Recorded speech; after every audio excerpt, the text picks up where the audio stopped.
जो सर उठाकर चलता था आज वही झुक गया, ताकतवर भी देखो आज खुद ही रुक गया। आप समझ तो गए ही होंगे कि आज मुझे आपसे क्या बात करनी। जी हाँ, ताकतवर ट्रंप की ही बात हो रही है, जिसने ईरान पर हमले को लेकर अपने हाथ पीछे खींच लिए। अगर सख्त लहजे में और सच कहूं तो सुपर पावर की डींगे हाँकने वाले और कमजोर और मासूमों पर जुल्म और सितम करने वाले ट्रंप दरअसल अपनी जान बचाने में कामयाब हो गए।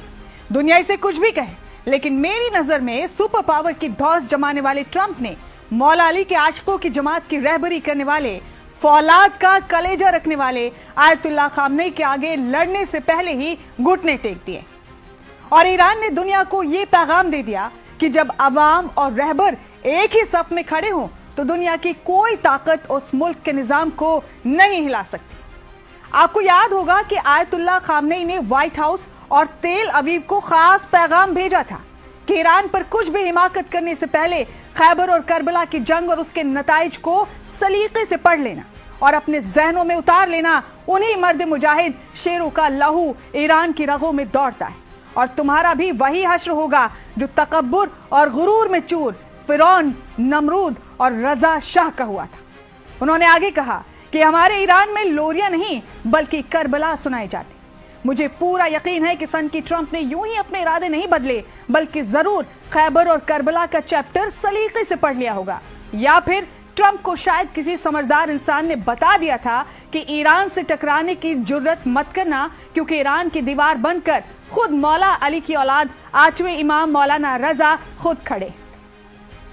बहुत से सरफिरों का ख्वाब था कि ईरान अब कुछ दिनों में खंडर बन जाएगा। कम अकल ना समझ ये भूल गए थे कि खंडर तो करबला भी बन गया था, लेकिन आज भी वहां परचम हुसैन का झूल रहा है। इसी तरह अमेरिका के कितने सदर ईरान को मिटाने का ख्वाब लेकर आए और चले गए, लेकिन मर्द मुजाहिद मौला अली का आशिक आयतुल्लाह खामनेई आज भी न सिर्फ खड़ा है बल्कि दौरे हाजिर के यजीदों, फिरौनों और नमरूदों को ललकार रहा है। आपको ये भी याद होगा कि ट्रंप ने कहा था कि मुझे सिर्फ जीतना पसंद है।